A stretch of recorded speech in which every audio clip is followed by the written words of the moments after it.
Tras fallidos ataques iraníes a bases de Estados Unidos en Irak y Qatar, Donald Trump asegura que Israel e Irán anunciarán esta noche un cese al fuego.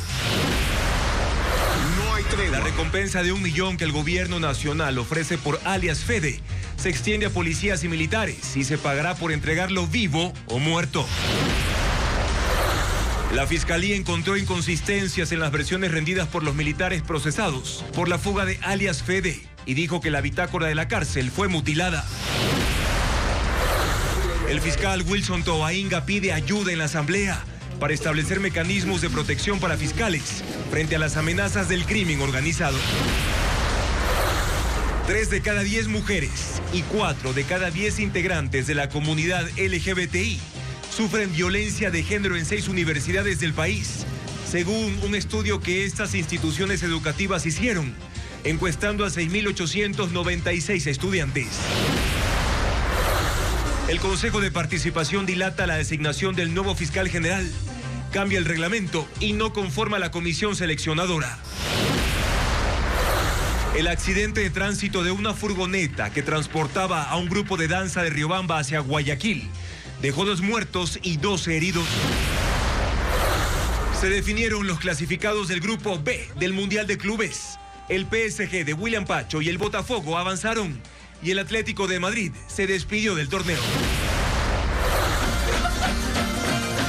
En Otavalo, más de 4.000 personas danzaron para celebrar el Armaituta o Noche de Baño, un ritual de purificación que da la bienvenida al nuevo año andino en el marco del Inti Raymi. Lunes 23 de junio, amigos, muy buenas noches, bienvenidos a una nueva semana de noticias aquí en Televistazo Estelar con la actualización del conflicto entre Israel e Irán en el que también se involucró Estados Unidos. Hay anuncios importantes, comenzamos.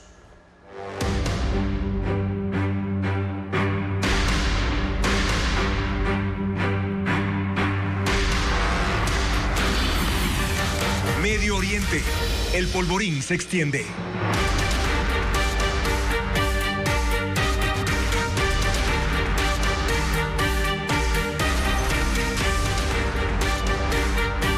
Hace pocos minutos el presidente de Estados Unidos, Donald Trump, anunció que Irán e Israel han acordado un cese al fuego definitivo que entrará en vigor a partir de esta noche y que se va a implementar por fases durante las próximas 24 horas. Trump indicó en una publicación en su red social que con esto el mundo celebrará oficialmente el fin de la guerra de 12 días. Ocurre al final de un día lleno de tensiones después de que Irán atacó instalaciones militares de Estados Unidos en Qatar y en Irak. Precisamente uno de los blancos fue la base Al-Udeid, la más grande de la región de Medio Oriente, donde está un cuartel general avanzado del mando central. Misiles surcaron el cielo catarí como respuesta de la República Islámica ante el bombardeo a sus centros de producción nuclear por parte de Washington. Reporta Pedro Jiménez. Irán lanzó una descarga de misiles de corto y mediano alcance con dirección a Qatar. Los proyectiles volaron sobre el Golfo Pérsico y luego sobre Doha, la capital, con el objetivo de alcanzar la base militar estadounidense Al-Udeid. La Fuerza Aérea Qatarí reportó que los misiles fueron interceptados y que no hay víctimas. Según reportes de la prensa estadounidense, el sitio había sido evacuado días atrás cuando recibieron una primera alerta y docenas de aeronaves de guerra fueron retiradas. Horas antes, este mismo lunes, Qatar y otros países de la región cerraron sus espacios aéreos y suspendieron todos los vuelos. La base Al-Udeid es la más grande de la región de Medio Oriente, con unos 10.000 soldados. Momentos después, la prensa iraní informó que al menos un misil fue lanzado hacia una instalación de Estados Unidos en Irak, donde Irán tiene como aliadas a las milicias de resistencia islámica. Por el ataque de Estados Unidos contra instalaciones nucleares, Irán había prometido consecuencias graves, lamentables e impredecibles. El gobierno qatarí condenó la acción de Irán y afirmó que se reserva el derecho a responder directamente. El Reino de Arabia Saudita denunció el hecho como una violación del derecho internacional. Así también Bahrein, Egipto y el presidente de la Autoridad Palestina Mahmoud Abbas, que calificó este hecho como una violación a la soberanía de Qatar. El presidente de Estados Unidos, Donald Trump, afirmó que, como esperaban, fue una respuesta débil por parte de Irán y que ahora la República Islámica debe empezar a conversar de paz. Irán ejecutó nuevos ataques contra Israel con el objetivo de agotar sus sistemas de defensa. La Fuerza de Defensa israelí de igual forma bombardeó una vez más la instalación nuclear de Fordo, que no fue completamente destruida por los Estados Unidos. Ileana Suárez con el informe.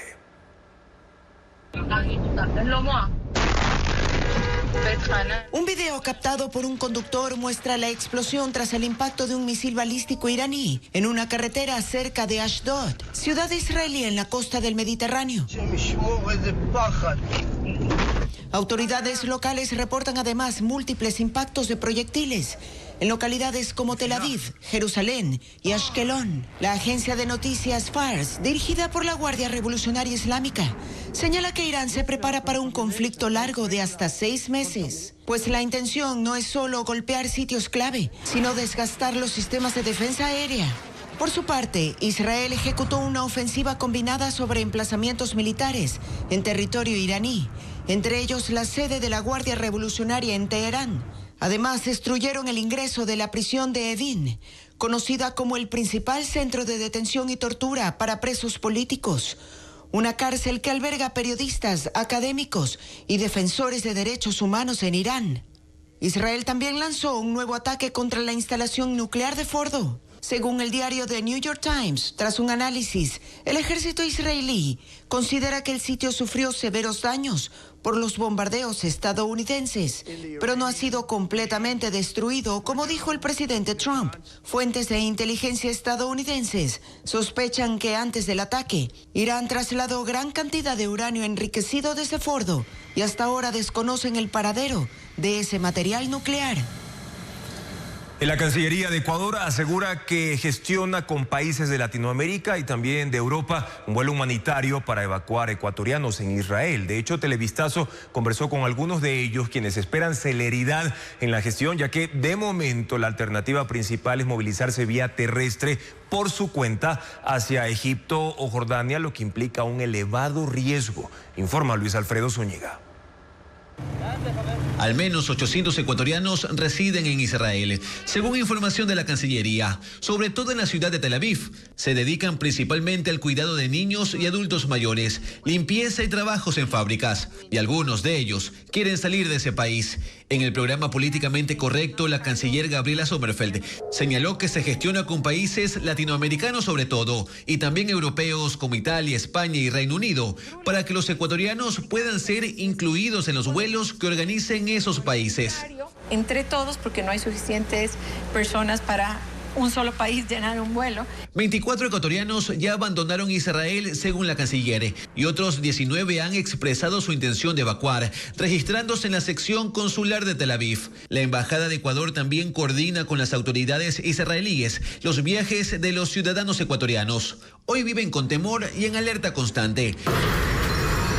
Ha empezado otra vez las sirenas. Miriam Chuchuca vive desde hace 20 años en Petah Tikva, a 20 minutos de Tel Aviv. Ella y su hija tienen las maletas listas, pero dice que este lunes la opción que le dieron las autoridades ecuatorianas para evacuar fue movilizarse por vía terrestre hasta Egipto o Jordania, por su propia cuenta y recursos, opción que implica 5 horas de un peligroso viaje, y eso las detiene. Yo voy con mi hija y no sé qué me va a pasar por ahí en el camino.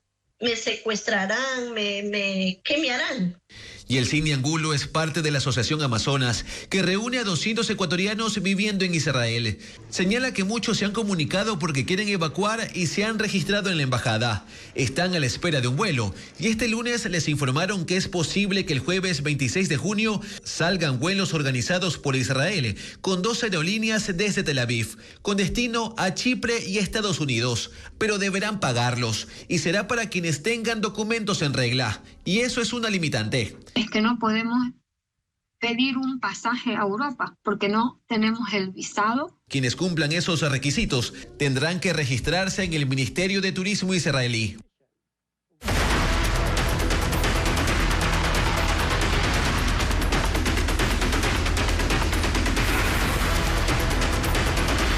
Alias Fede. Objetivo militar. El gobierno intensifica la búsqueda de alias Fede, que se fugó el viernes pasado de la penitenciaría del Litoral. Las autoridades ofrecen $1 millón para encontrarlo vivo o muerto. Berlín Ochoa informa que el dinero incluso puede ser destinado al policía o militar que detenga al líder criminal. No hay tregua. En un mensaje conjunto difundido en redes sociales, los ministros del Interior y de Defensa anunciaron que se ha fijado una recompensa para capturar a Rolando Federico Gómez Quinde, más conocido como alias Fede. Ofrece una recompensa de $1 millón a quien entregue información verificada que permita la ubicación y captura de alias Fede. Con esto pretenden intensificar la búsqueda de Fede, considerado por las autoridades luego de Fito como uno de los criminales más peligrosos del país y objetivo de alto valor. Reconocerá con la misma recompensa de $1 millón a los miembros de la Policía Nacional y de las Fuerzas Armadas que logren capturar o dar de baja a Rolando Federico Gómez Quinde, alias Fede. Alias Fede, según los agentes, es cabecilla del grupo criminal Los Águilas, una estructura que responde directamente a alias Fito de los Choneros, quien también se fugó de la cárcel de Guayaquil en enero de 2024. Policías y militares activaron un operativo de búsqueda de esta red criminal que tiene presencia en los cantones del Triunfo, Yaguachi, Daule, Naranjal y La Troncal. Ha tenido 11 detenciones por actividades ilícitas vinculadas al sicariato, extorsión, tráfico de drogas y armas. Gómez Quinde fue detenido en mayo de 2024 en la narcofiesta de la Vía La Costa en Guayaquil, donde la policía encontró pistolas, fusiles y municiones. 2 meses después salió en libertad. En enero de 2025, en una urbanización de Daule, en Guayas, fue nuevamente arrestado con 500 bloques de cocaína, 1.400 cápsulas de heroína, 6 fusiles, 4.800 cartuchos y uniformes militares, todo valorado en $4.6 millones. El sábado, el presidente Daniel Noboa en su cuenta de X declaró a Fede como objetivo militar y dijo que la fuga no fue un descuido, fue complicidad, pues se dio en una cárcel que está junto a un campamento militar desde el 2022. Y esta recompensa para hallar al prófugo Federico Gómez, alias Fede, se ampara en la Ley de Solidaridad vigente desde hace poco, el 10 de junio, la misma que faculta a los militares el uso directo de la fuerza. Lo explica Paul Romero. Capturar o dar de baja a Rolando Federico Gómez Quinde, alias Fede, al tratarse de un objetivo militar. Este domingo en cadena nacional, los ministros del Frente de Seguridad revelaron la orden a la fuerza pública para detener o eliminar al cabecilla de la organización criminal Los Águilas 2 días después de su fuga de la penitenciaría del Litoral. Esa alternativa está vigente desde el 10 de junio, cuando se publicó en el registro oficial la Ley Orgánica de Solidaridad Nacional, que entre otras cosas contempla un régimen jurídico especial por el conflicto armado interno. En los incisos D y E del artículo 5 de la ley constan las 2 formas que tiene la fuerza pública para capturar o dar de baja a los cabecillas de los grupos delincuenciales.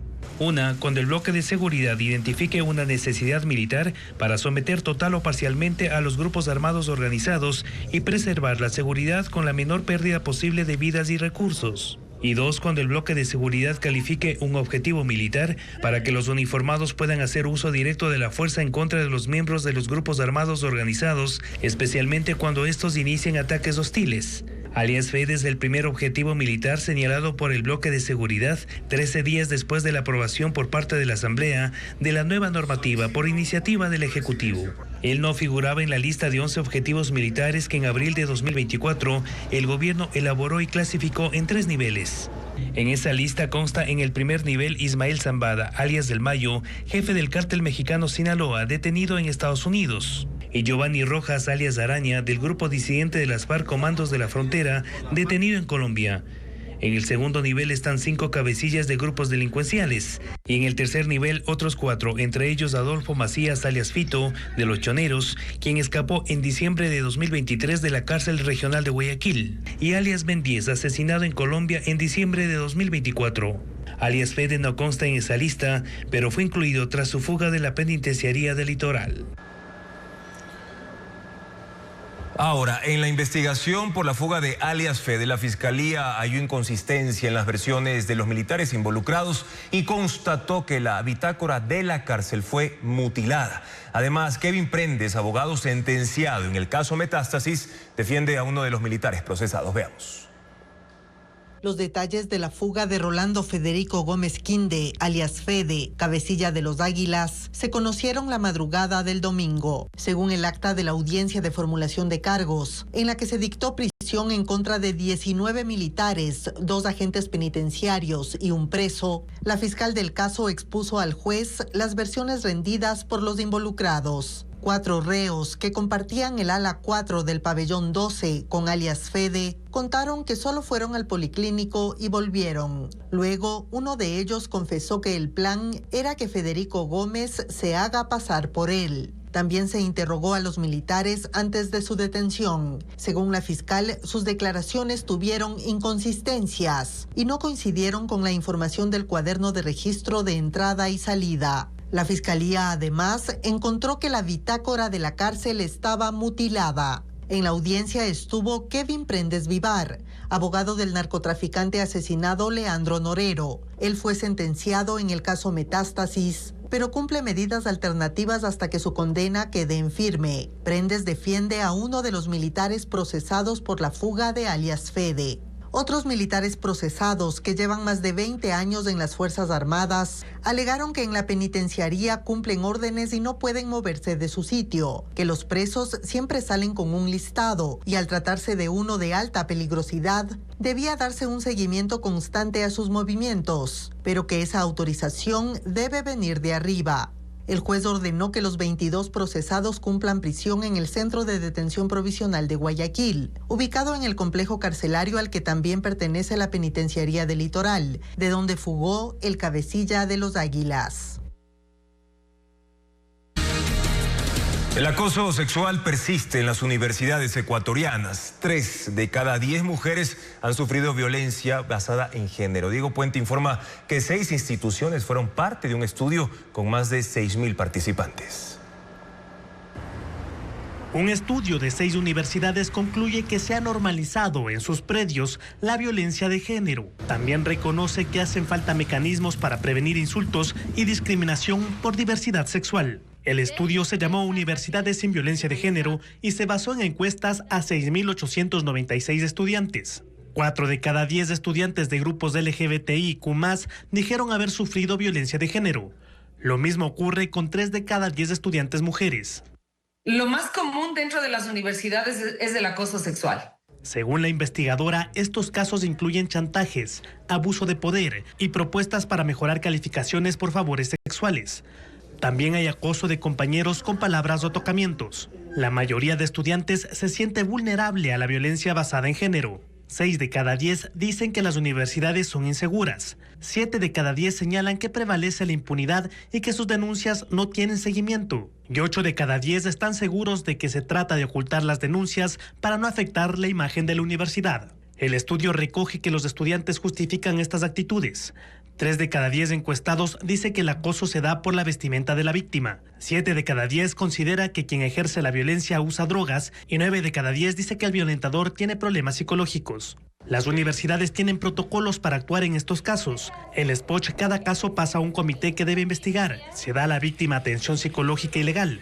El caso se debe resolver en 30 días. Son infracciones realmente muy graves y eso significa que obviamente la sanción está relacionada con la gravedad de estos hechos, ¿no? Y puede terminar obviamente en una sanción de separación definitiva o destitución. Otras universidades como la Central manejan un protocolo que incluye alejar al agresor de la víctima y evitar que imponga calificaciones para evitar chantajes.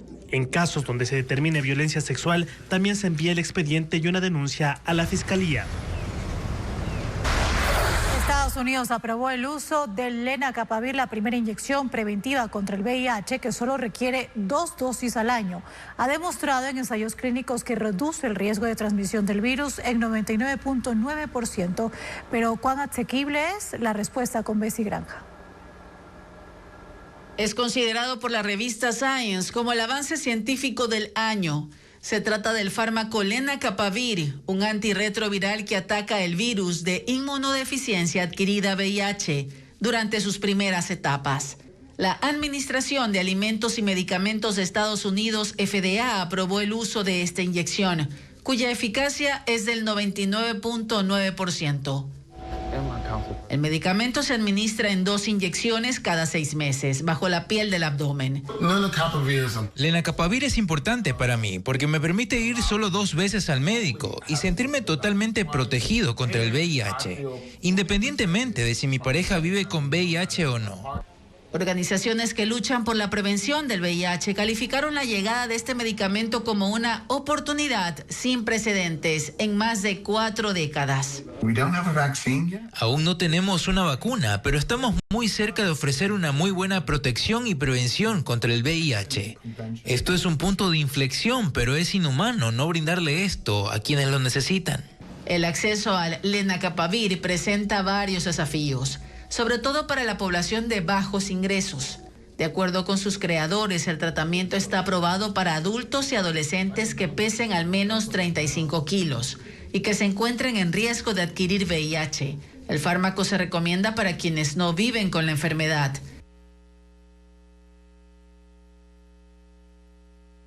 Ecuador y Emiratos Árabes Unidos tienen todo listo para iniciar las negociaciones de un acuerdo comercial. Ecuador busca aprovechar las capacidades financieras, logísticas y de conectividad de esa nación para atraer inversiones y potenciar sus exportaciones a todo el Golfo Pérsico. Los emiratíes están interesados en contar con un proveedor fiable de productos alimenticios. La visita de una delegación oficial de Emiratos Árabes Unidos es un paso en firme hacia un acuerdo de asociación económica integral. Las conversaciones se vienen desarrollando desde hace algún tiempo, por eso es que ya está claro que se trabajará sobre 19 capítulos y se prevé que una vez que arranquen estas negociaciones no tarden más de 6 meses. Hubo reuniones con autoridades y también con representantes de los sectores productivos locales. Allí se habló de asuntos concretos. Los emiratíes son deficitarios en alimentos, todo lo importan y ven en Ecuador un potencial proveedor confiable con capacidad de entregar volúmenes importantes durante todo el año. Ellos en cambio manejan desde su centro financiero el 25% del flujo de capitales del mundo, tienen un alto conocimiento en servicios tecnológicos y logísticos. Los objetivos del fortalecimiento de la relación entre ambas naciones desde la orilla ecuatoriana se puede resumir en 3. Un acuerdo comercial que derrumbe las barreras arancelarias y pararancelarias, es decir, impuestos y normativas técnicas que obstaculizan el flujo de algunos productos agrícolas y de proteína animal. Aprovechar la plataforma de financiamiento y de inversiones que tienen los emiratíes, así como su experiencia en manejo de energías renovables, conectividad y eficiencia logística que podría acoplarse a los requerimientos de las cadenas de producción nacionales. El tercer aspecto es el aprovechamiento del modelo emiratí de conectividad y logística que permitiría consolidar carga ecuatoriana en ese territorio para desde allí posicionar los productos locales en todos los países del Golfo Pérsico. Pero hay una traba. El problema es que también necesitan un instrumento que permita que la palabra de los negocios se traduzca en un instrumento que trace la cancha para el largo plazo. Eso da una sensación de seguridad. Y no está claro de qué herramienta se trataría, tomando en cuenta que los tratados bilaterales de inversión están prohibidos por Constitución. Lo cierto es que las exportaciones no petroleras ni mineras de Ecuador a Emiratos Árabes Unidos alcanzan los $150 millones anuales y desde el sector privado se considera que un acuerdo comercial las incrementaría anualmente entre un 20 y un 25%.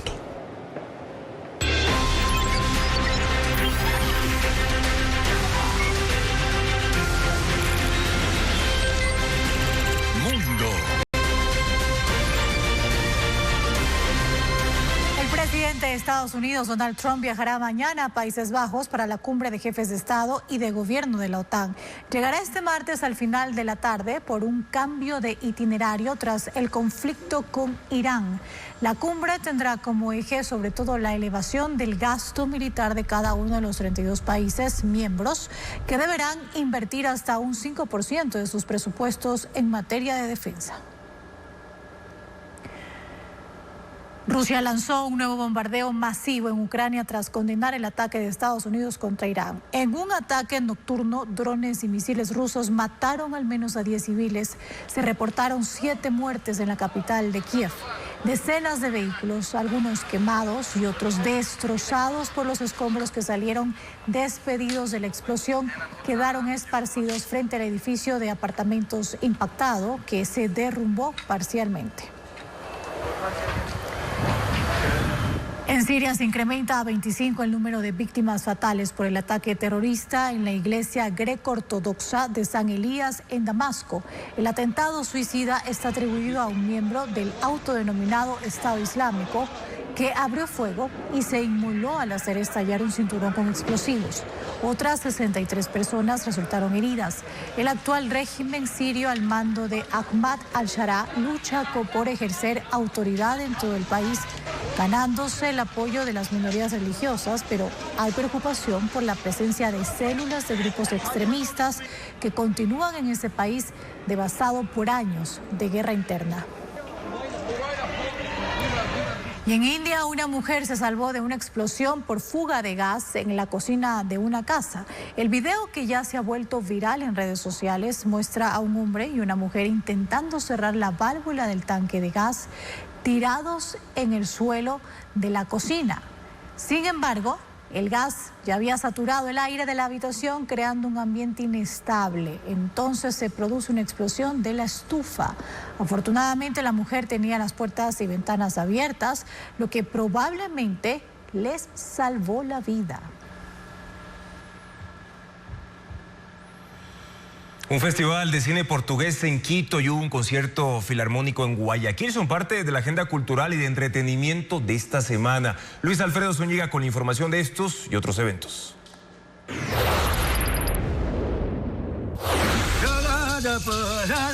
Desde este martes hasta el sábado en Quito se presenta la 6ª edición de la Semana del Cine Portugués. 18 películas, cortometrajes y documentales se proyectarán en la Sala Surflaxo y la Cinemateca Nacional del Ecuador. Filmes de directores consagrados junto a obras de realizadores emergentes. Flor de Buriti, de Joao Saravisa y René Nader, es la película de apertura este martes y narra la forma de vida de comunidades ancestrales, sus ritos, el amor por la naturaleza y su lucha histórica. Otros filmes son Fuego del Viento y Manga de Terra. La cartelera completa se encuentra en los portales web de la Cinemateca Nacional y la Flaxo.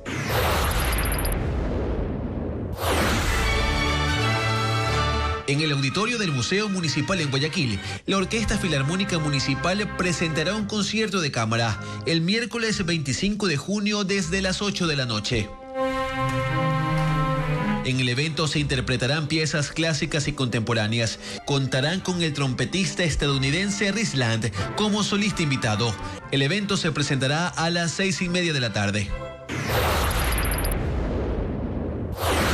¿Qué más conociste? En la Sala La Bota en Guayaquil se muestra la obra El Principito y sus viajes, con la actuación de Héctor y Andrés Garzón. Es una adaptación del libro de Antoine Saint-Exupéry. ¿No son de aquí? ¡Ah! ¡Son extranjeros! Y narra la historia de un aviador que, tras estrellarse en el desierto, conoce al Principito y se percata que las conversaciones con este joven son espejos de su vida. La obra se exhibirá el domingo 29 de junio al mediodía y a las 4 de la tarde. Una furgoneta que transportaba a un grupo de danza de Guayas se volcó y cayó en una zanja en el ingreso al cantón Alausí. El siniestro dejó 2 personas fallecidas y una docena de heridos cuando regresaban de una presentación en la parroquia Tixán. Una furgoneta escolar que trasladaba a un grupo de danza del Guayas se volcó y cayó a una zanja a un costado de la vía la tarde del domingo en el sector El Casual al ingreso del cantón Alausí, provincia de Chimborazo. 2 personas murieron y otras 12 resultaron heridas. Según Gonzalo Llerena, familiar de una de las víctimas, los danzantes regresaban de una presentación en la parroquia Tixán. Durante 4 horas, bomberos, personal de criminalística y fiscalía trabajaron en el sitio para recuperar los 2 cuerpos que quedaron atrapados entre los hierros retorcidos. Las 2 personas fallecidas fueron identificadas como Mónica Morales, de 53 años, y Reina Jaime, de 56. Bomberos de la UCI dieron atención prehospitalaria a los heridos en el sitio. 7 de los 12 afectados tenían lesiones graves, por lo que fueron trasladados a un hospital de Riobamba. De acuerdo con información del EQ 911, una falla en el sistema de frenos provocó que el conductor perdiera el control del vehículo. La policía investiga un caso de corrupción en la penitenciaría del Litoral, en el que 2 guías han sido detenidos, mientras en un ataque armado en Pasaje, provincia del Oro, hicieron explotar 3 tanques de gas. Merlin Ochoa con la información de los 2 casos. En la penitenciaría del Litoral, la cárcel más peligrosa del país, 2 guías carcelarios fueron sorprendidos mientras transportaban objetos prohibidos al interior del reclusorio. Según información policial, los uniformados fueron detectados cerca del pabellón 6 y al ver la presencia militar intentaron huir arrojando un bulto a la maleza. En el paquete había chalecos antibalas, celulares, cargadores, un reloj dorado, 35 cajetillas de cigarrillos y prendas de vestir. Los guías también portaban esposas, según información oficial, para simular el traslado de un reo. Luego de la audiencia se les formularon cargos por el delito de ingreso de artículos prohibidos a un centro de privación de libertad y fueron trasladados a la misma penitenciaría. De ser hallados culpables, enfrentan una pena de hasta 3 años de prisión. La madrugada de hoy, la policía de Pasaje en el Oro realizó 3 allanamientos para capturar a los responsables de una explosión que se dio la noche del sábado. Según testigos, 4 sujetos con fusiles irrumpieron en una vivienda y asesinaron a un hombre de 27 años. Los atacantes dispararon 30 veces y detonaron 3 cilindros de gas, generando una explosión devastadora que arrasó con todo a su paso. El estruendo sacudió al menos 1 kilómetro a la redonda. La onda expansiva afectó otras 3 viviendas. Los criminales huyeron por las plantaciones de banano que rodean la zona. Los agentes indican que la guerra por la venta de drogas está detrás del ataque. No hay detenidos.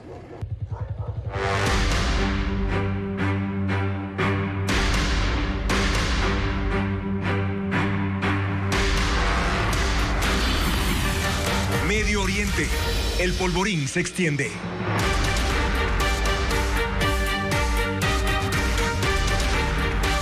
Estados Unidos tiene una nutrida presencia militar instalada en Medio Oriente. Hay 10 bases militares, 3 portaaviones y cerca de 50.000 hombres convertidos ahora en posibles blancos tras la escalada bélica en esa región. Los activos militares estadounidenses están repartidos por todo el Oriente Medio. Hay al menos 20 sitios, unos más vulnerables que otros, convertidos ahora en objetivos bélicos. Hay bases en Egipto, Jordania, Siria, Irak, Arabia Saudita, Kuwait, Bahrein, Qatar, Emiratos Árabes Unidos y Omán. Expertos militares han advertido que las más vulnerables son las más cercanas, las que están justo al frente, cruzando apenas el Golfo Pérsico. Entre estas está la base de Qatar, que ya fue atacada por las fuerzas iraníes. A las bases militares se suman los portaaviones desplegados estratégicamente. En el Golfo Pérsico y al sur de Omán están instalados el Carl Vinson, que tiene a su haber más de 4.000 misiones de combate en la guerra contra el terrorismo, y el Nimitz, un superportaaviones de propulsión nuclear. A ellos se unirá el portaaviones más grande y nuevo de los Estados Unidos, el Gerald Ford, que partirá de las costas norteamericanas el 24 de junio.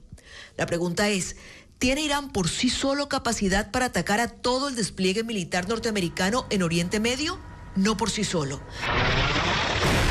Pero probablemente la capacidad crezca si se cuenta a sus aliados. En Yemen están los hutíes, un grupo insurgente y radical que ya había advertido sobre su disposición de respuesta si es que, como ocurrió, Estados Unidos atacaba a Irán. Y también están otros grupos considerados como terroristas, Al-Qaeda o Hezbollah en el Líbano. Además de las bases y flotas navales, Estados Unidos tiene presencia diplomática en al menos 20 ciudades de distintos países de Oriente Medio y suma alrededor de 50.000 hombres desplegados en toda la región. Y el canciller de Irán se reunió en Rusia con el presidente Vladimir Putin para pedirle precisamente apoyo por los ataques de Israel. Putin criticó al régimen de Netanyahu y destacó sus vínculos con Irán, con quien mantiene buenas relaciones comerciales y también diplomáticas. El ministro de Asuntos Exteriores iraní, Abbas Araghchi, se reunió en Moscú con el presidente Vladimir Putin. Según el canal británico Sky News, Araghchi entregó una carta escrita por el líder supremo Ali Khamenei, solicitándole apoyo. Putin dijo que Israel inició el conflicto sin fundamento ni justificación y que Rusia tiene una relación duradera, buena y fiable con Irán. Y luego añadió, por nuestra parte estamos haciendo todo lo posible para ayudar al pueblo iraní, aunque no dio detalles. Rusia e Irán son aliados y firmantes de un tratado de cooperación estratégica. De manera habitual hacen coordinaciones en temas de la agenda bilateral y global. Y aunque Irán ha proporcionado a Rusia drones para atacar a Ucrania, Putin no ha prometido algún tipo de asistencia militar a Irán. Más bien, ha instado a Irán y a Israel a negociar una salida diplomática a la crisis. Y apenas la semana pasada se ofreció como mediador.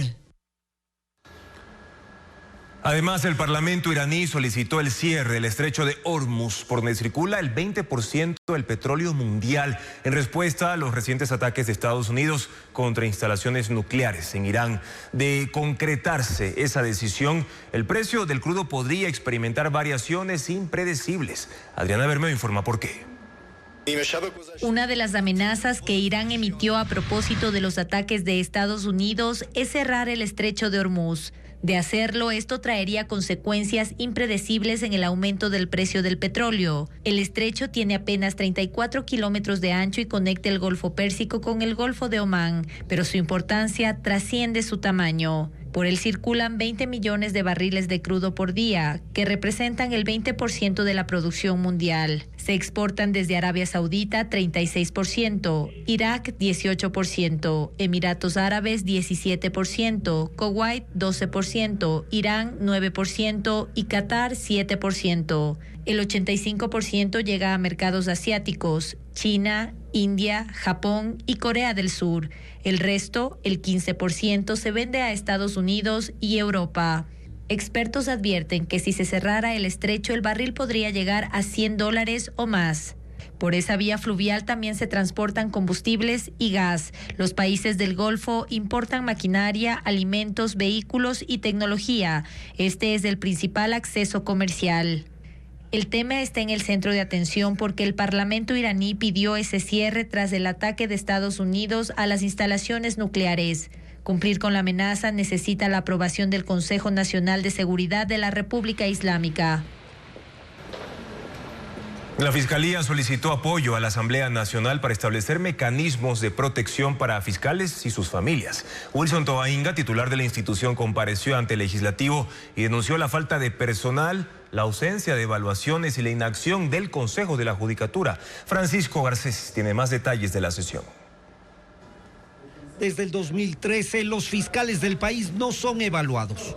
Lo dio a conocer el fiscal general Wilson Toainga como parte de la evaluación que hizo de la Fiscalía ante la Comisión de Fiscalización de la Asamblea que investiga la actuación de jueces y fiscales durante el conflicto armado. Toainga dijo que es una de las omisiones del Consejo de la Judicatura. Es necesario evaluarlos. Hay fiscales, habemos fiscales que si no rendimos, tenemos que ir a nuestra casa.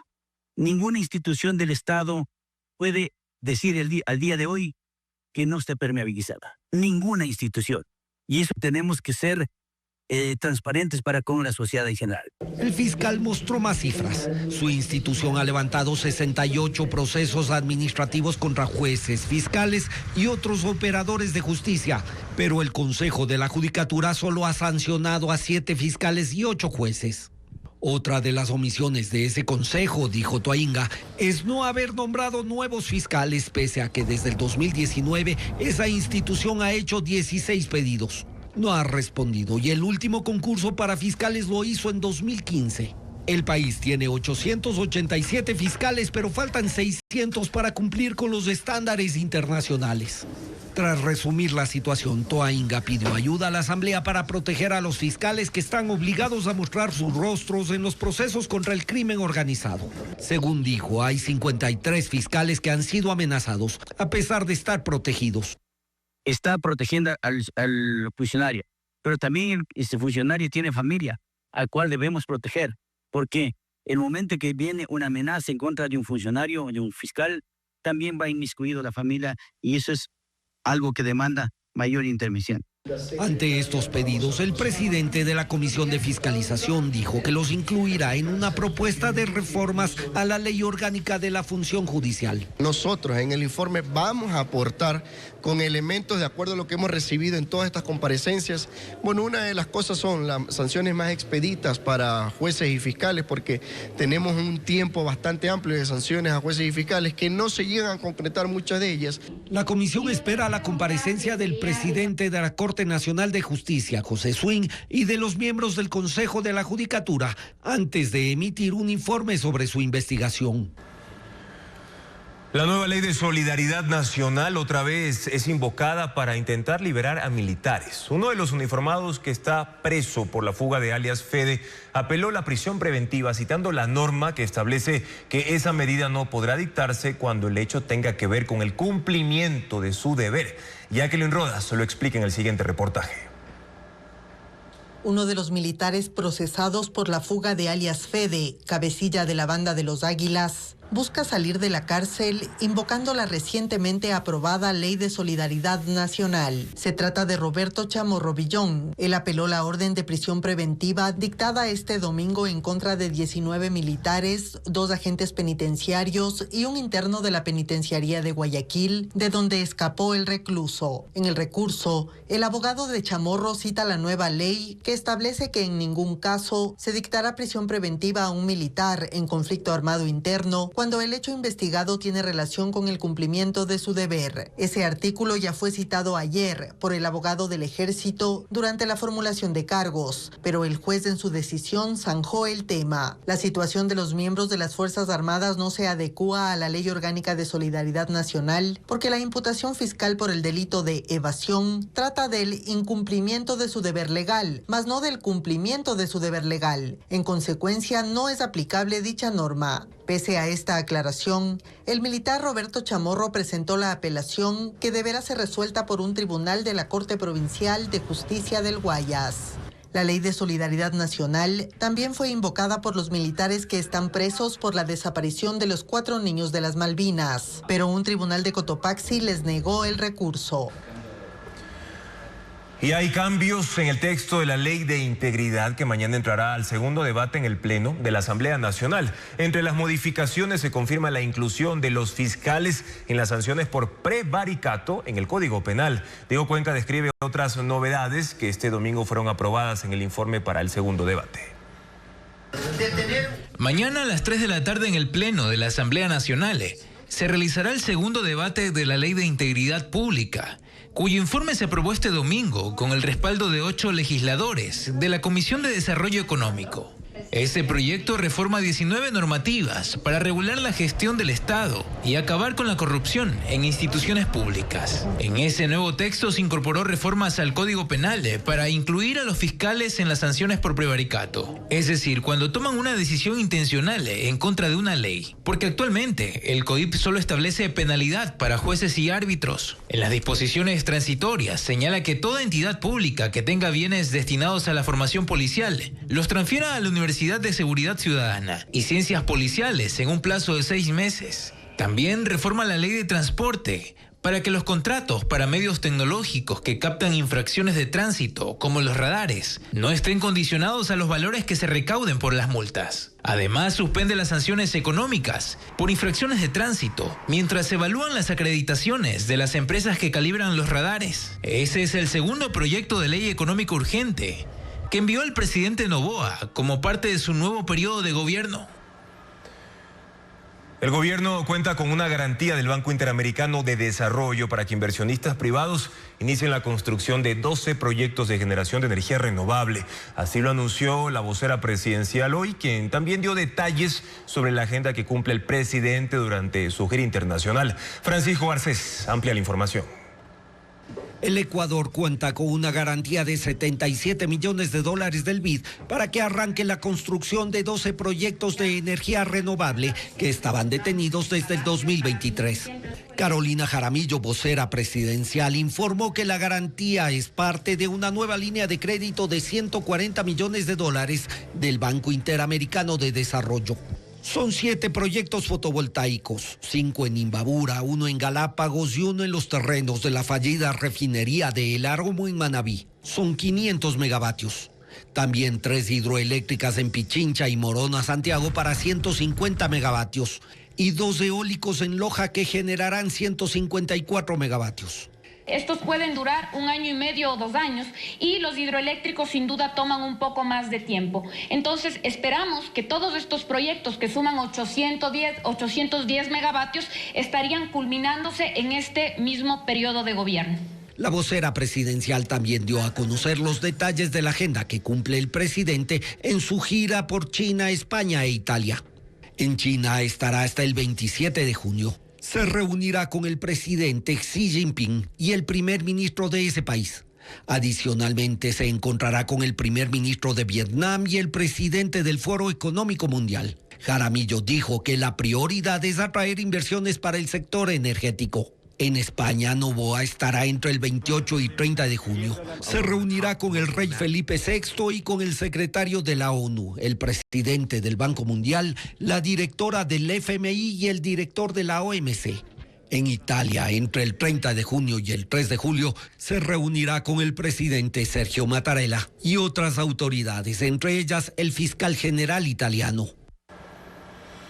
En 9 años, el Estado ha vendido 18 de los 35 edificios que pertenecían a universidades cerradas por mala calidad educativa. Aunque el avalúo total asciende a $13.9 millones, solo se han recaudado 1.7 millones destinados al pago de ex profesores, también al IES y a otras instituciones estatales. Diego Puente sigue el tema.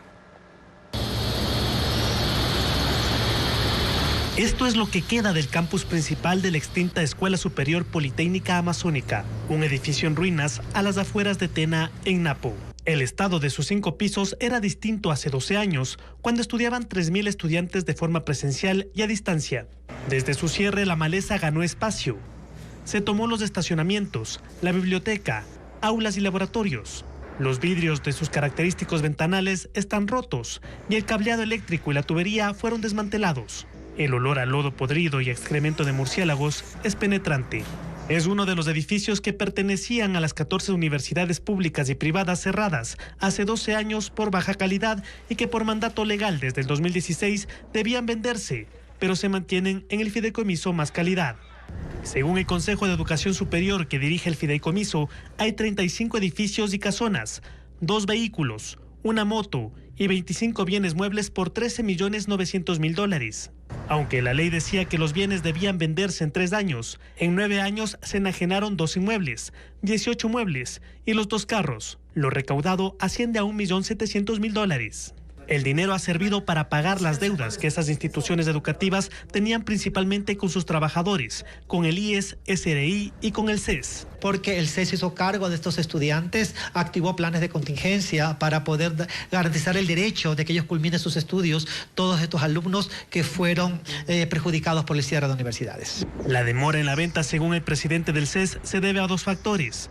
1, la falta de gestión y 2, vacíos legales para el avalúo de los bienes. Y comenzamos a articular con las diferentes instituciones que son parte de la Junta de Fideicomiso. Se contrató a una persona especialista para que se haga cargo de la liquidación del fideicomiso y se ha trabajado con la Asamblea Nacional para poder hacer precisiones en la ley reformatoria. El edificio de la Politécnica Amazónica está entre los 17 que faltan por vender. Mientras eso ocurre, su deterioro continuará.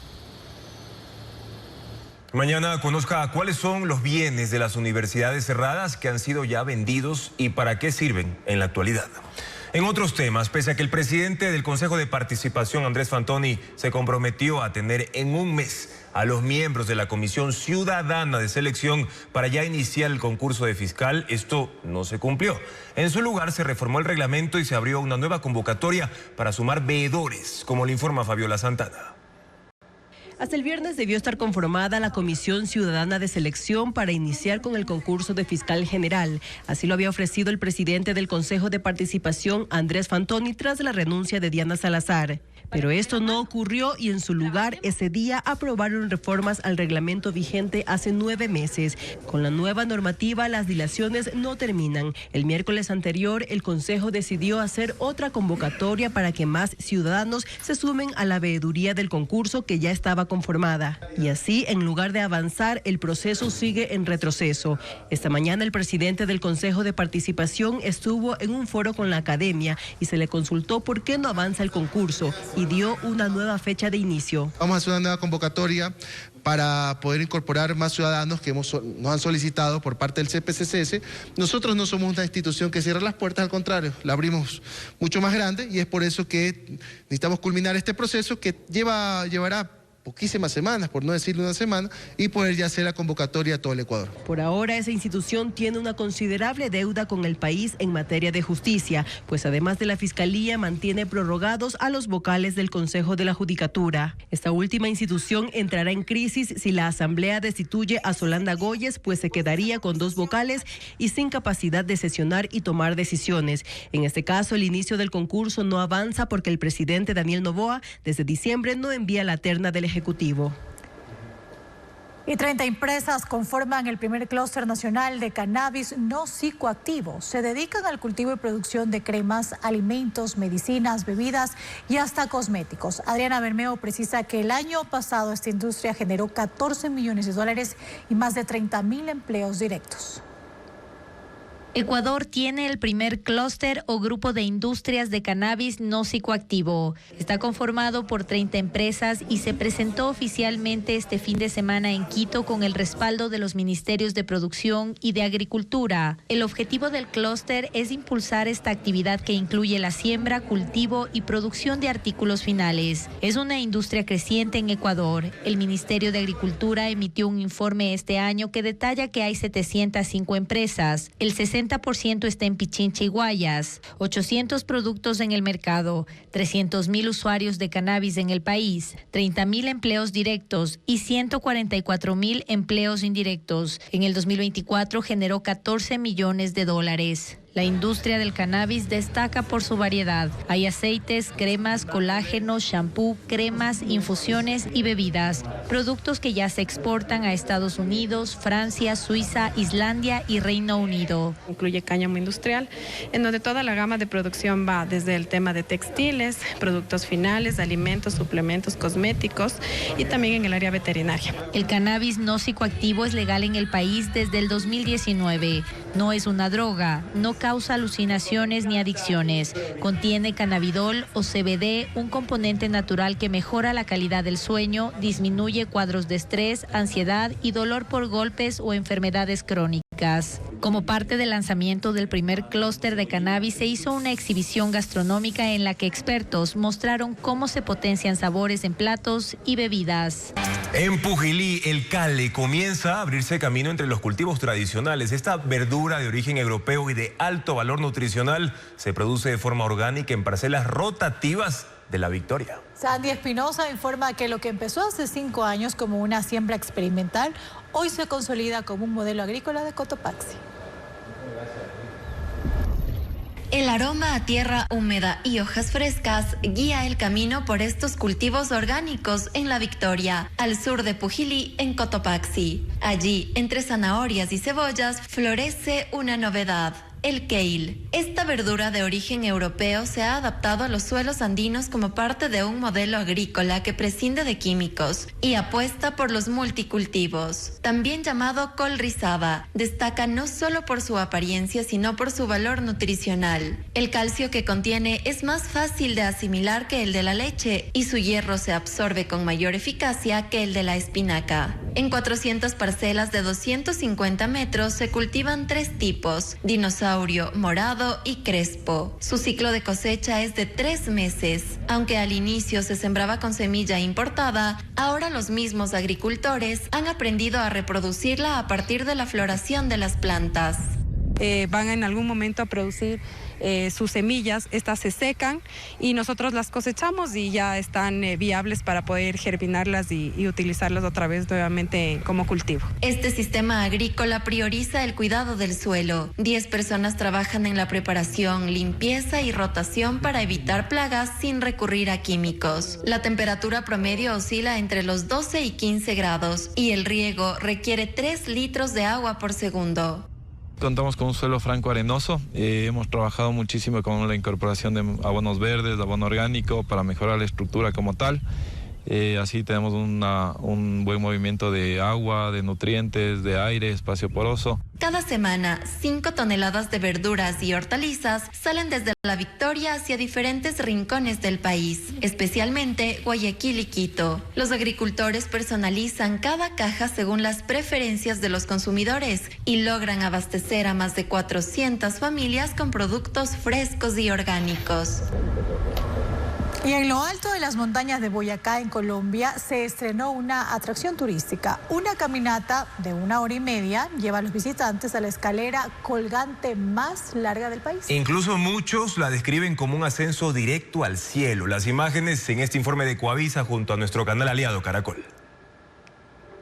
La escalera colgante más larga de Colombia es una nueva atracción turística. Se esconde en el norte, entre las montañas de Santa Sofía, en el departamento de Boyacá, y tiene 254 metros a 60 metros de las copas de los árboles suspendidas sobre un cañón. La aventura no solo es cruzarla. Todo inicia con una caminata ecológica de 1 hora y media en una reserva ecológica y vestigios de la cultura muisca. Hay arte rupestre que se observa en las cuevas. En el camino está la cascada El Ayal, que tiene una caída de 100 metros.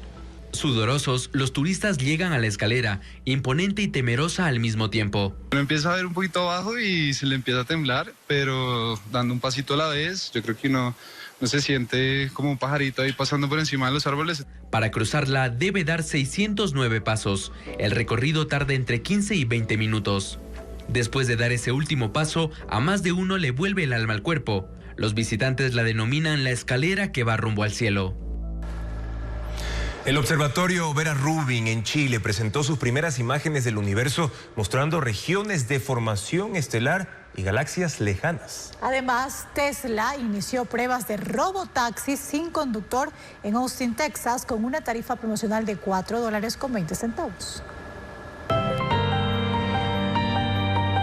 El observatorio Vera Rubin en Chile presentó las primeras imágenes del universo, que revelan impresionantes vistas de regiones de formación estelar y galaxias lejanas. Fueron captadas con un avanzado telescopio de 8.4 metros y la cámara digital más grande jamás construida. Estas instantáneas son parte de un proyecto que se desarrollará durante una década y permitirá profundizar sobre la materia oscura, catalogar el sistema solar o descubrir la estructura e historia de la galaxia. Disneyland y Legoland usan inteligencia artificial para reducir las largas filas. Disney tiene el sistema FastPass, que permite reservar el acceso a atracciones mediante la app My Disney Experience. Esta función, vinculada a la pulsera inteligente Magic Band o a boletos con radiofrecuencia, crea una cola virtual y notifica al visitante cuándo debe acudir a la atracción, evitando largas esperas. En Legoland, utilizan cámaras con un sistema llamado Vision Eye, que analiza en tiempo real la cantidad de personas en cada atracción. Esta información permite a los operadores tomar decisiones rápidas, como habilitar el acceso a usuarios individuales para llenar espacios vacíos. Tesla comenzó a probar sus robotaxis en viajes sin conductor por $4.20, una tarifa promocional por el lanzamiento.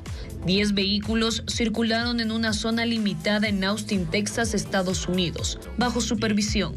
El servicio opera desde las 6 de la mañana hasta las 12 de la noche. Las comunidades indígenas de Otavalo celebran el Armaitututa a la noche de baño para dar la bienvenida al nuevo año andino. La tradición inicia con danzas en las comunidades y concluye en el bosque de la cascada de Peguche, donde los participantes se purifican. Las imágenes con Cristian Tinajero. Al caer la noche de este domingo, en la comunidad Peguche Tío, inició el Armaituta, o Noche de Baño, el ritual ancestral que cada 22 de junio marca el inicio del Hatun Puncha, el nuevo año andino. Los participantes se reunieron fuera de sus casas para bailar en círculos, zapatear y gritar, generando un ambiente de energía colectiva, acompañados por el sonido de la guitarra, la armónica y el churo. Desde allí partieron en caminata hacia la plaza de Facchayacta, ingreso al bosque protector de la cascada de Peguche, considerada un centro energético para los pueblos indígenas de Otavalo. Anoche fue el lugar de encuentro de otras 50 comunidades, como Agato, Cotama y La Bolsa, para rendir tributo a la Pachamama, con más danzas. En medio de la oscuridad y un frío que bajó hasta los 9 grados, comenzó la peregrinación hacia las vertientes. Cada participante portaba ramas de chilca, ruda, marco y ortiga. Ya en el agua y en silencio, se golpeaban el cuerpo con estas plantas, como parte de un acto de limpieza espiritual y física. Más adentro del bosque, los chamanes realizaban rituales de purificación, con humo de cigarro y trago. A lo largo del camino colocaban velas que, según la creencia, absorben las malas energías antes de entrar en contacto con el agua. Es una fe que nosotros tenemos, que cada año hacemos. Nos bañamos aquí con toda mi familia, mis sobrinos, mis hijos. Al menos 4,000 personas participaron en el Armaituta. Algunas llegaron desde Riobamba, Guayaquil y Cuenca, motivadas por el deseo de reconectar con la naturaleza y su espiritualidad. ¿Y qué pasa en el mundo del espectáculo? El británico Ed Sheeran muestra su lado rockero con el lanzamiento de Drive, un tema que compuso para la banda sonora de la película Fórmula 1. Y además, la música y el deporte se unen en Polvo y Gloria, una colaboración entre Andrea Bocelli y el tenista Jannik Sinner. Vamos a escucharla. Ed Sheeran lanzó su nuevo tema Drive, a ritmo de rock, que escribió para la banda sonora de la película Fórmula 1, protagonizada por Brad Pitt. En el videoclip, el británico aparece en la vía y en un autódromo, a bordo de un carro de carreras. Incluye imágenes del tráiler del filme con el actor Javier Bardem. Giorgio Armani presentó su nueva colección en Milán. El diseñador italiano de 91 años no asistió por estar convaleciente. Los hombres usaron cuerdas y nudos marineros a modo de cinturón, diseños holgados con texturas como la seda y tejidos naturales como el lino. Predominaron los colores como el azul, gris, beige y verde menta. La colección denominada Roots está inspirada en culturas del norte de África. La música y el deporte se unen en el tema Polvo y Gloria, de Andrea Bocelli y el tenista Jannik Sinner. En el videoclip aparecen los dos de bebés y de 10 años, junto con escenas grabadas durante su colaboración en la finca de Bocelli en Toscana. El deportista de 23 años se convirtió en el primer italiano en ganar el US Open. Hasta aquí la información de Televistazo. Gracias por su confianza y sintonía de siempre, amigos. Mañana en Contacto Directo estará José Swing, el expresidente de la Corte de Justicia, para analizar los pedidos de depuración de jueces y la colaboración entre instituciones que se debe dar en la mesa de seguridad. El segundo invitado es Edgardo Buscaglia, investigador de la Universidad de Columbia, para analizar la entrada de Estados Unidos en el conflicto Israel e Irán, que se ha extendido incluso a otros países de la región. Más información, amigos, en ecuavisa.com. Gracias por habernos acompañado. Buenas noches.